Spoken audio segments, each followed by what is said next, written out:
What's going on, you guys? Mason Ramon here, and welcome back to Kaiju Figure Reviews. Well, okay, today isn't exactly a Kaiju figure review, but it is actually a showcase of what I've made. And I actually put it up on my most recent video, Behemoth Stop Motion VFX Test. So, here he is. Oh boy, this is a big boy right here. Okay. There we are. Let me just bring him over a little bit more. There we go. Now there he is. As you can see right in front of you, that is my official custom-made Behemoth figure. Titanus Behemoth from Godzilla King of the Monsters. Now somebody commented on the Behemoth video that I just put up. How did I make this how did I make this video? How did you make this custom? It's one of the best I've ever seen. That's basically what he said. It's from Dying Cupcake Studios, I think that's his name. Anyway, so I'm going to go over what I did and kind of showcase, what I did here. So, as you can see here, the entire figure is made up of clay. And I also used armature wire and aluminum foil to save clay. And I used the wire, so, of course, he can move.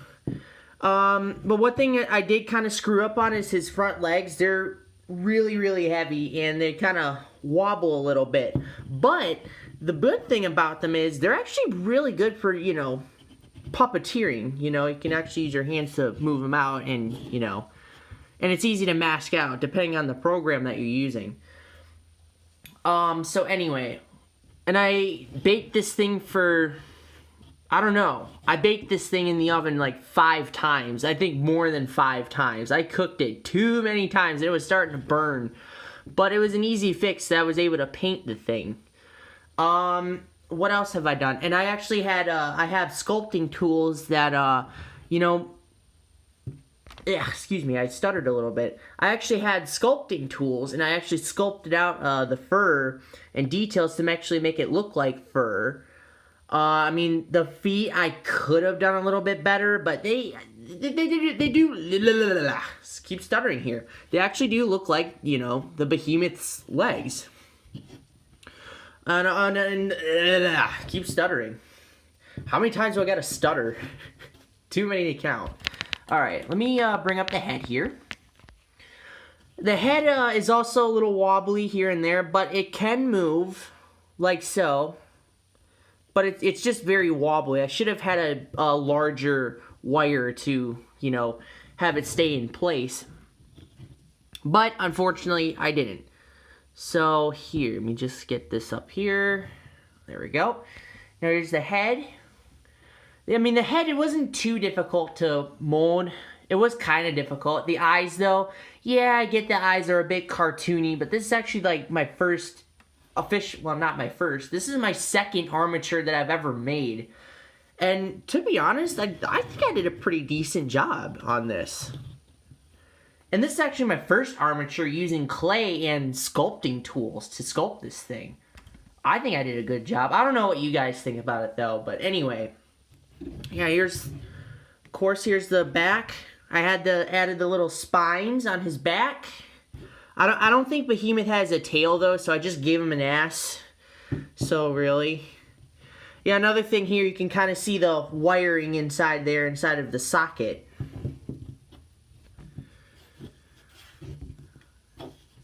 Yeah, this thing is incredibly heavy and kind of wobbly. That's my fault, though.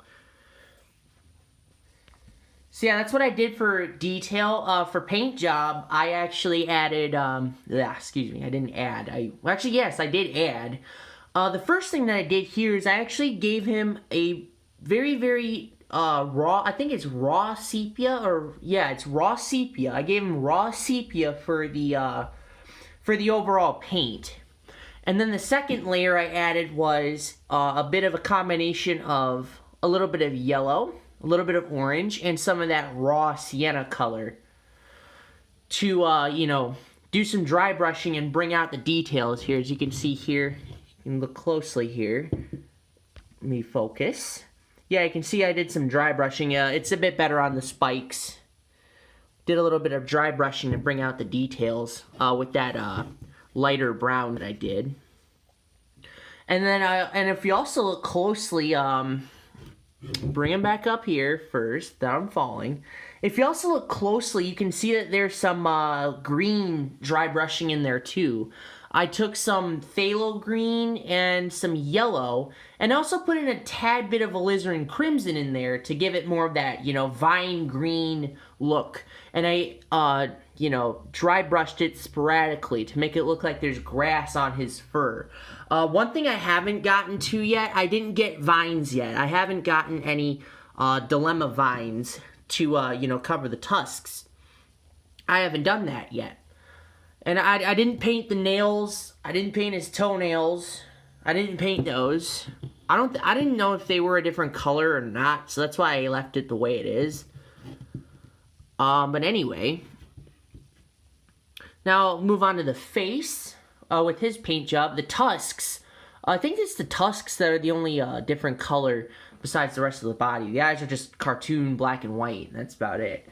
But for his tusks, as you can see here, when they came out of the oven, they're like this Hershey Kiss chocolate brown. But then after I got that out, I started painting the tusks. I gave it like a peach color for the first layer. And then if you look closely at the tips of the tusk, I actually gave it a bit of a white dry brush. So it can kind of, you know, look more bone-like instead of, you know, peach-like or fruit-like. Something like that. And then I also did some brown dry brushing his tusks to kind of blend in with everything going on. So that's that.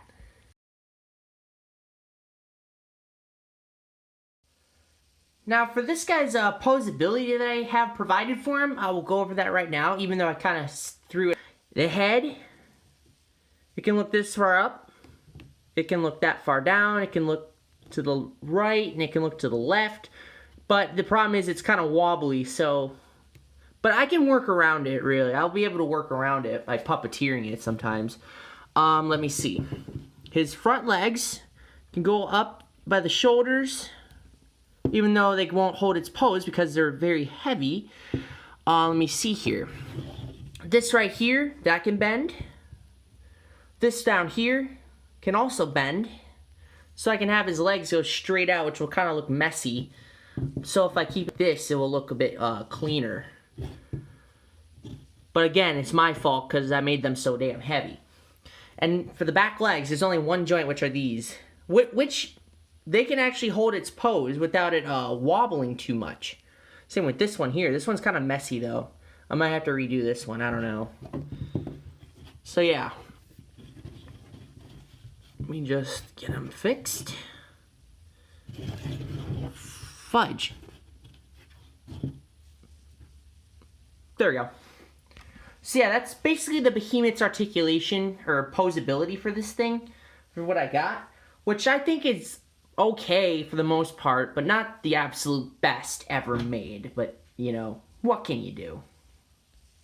Now kind of showcase his size. He's actually kind of large, and here's why. There's the SH Monster Arts Godzilla figure that I have here. He's definitely above the 6-inch scale from what I have planned. I didn't even have a reference figure next to me while making this thing, so I didn't even know how big he was going to be until I put him next to a 6-inch figure. I think in the movie, the Behemoth is actually a bit smaller than Godzilla, but I mean, to be honest, I kind of like the Behemoth larger. Just a tad bit larger than Godzilla, in my opinion. I don't know. But I just might have to look a bit more closely at the films because, you know, the Behemoth, he didn't get a lot of screen time in the film, but he went freaking viral anyway, but still. But that's my opinion. I think Behemoth looks better, bigger than Godzilla, in my opinion. I don't know. That's probably just me.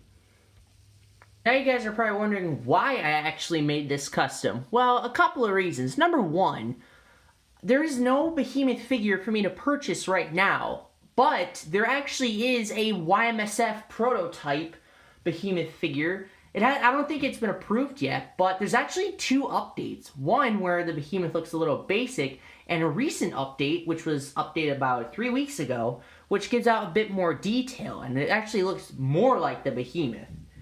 And number 2, I actually wanted the Behemoth in my film Godzilla Rise of the Titans, which I'm pretty sure some of you have already seen that in the description and the thumbnail.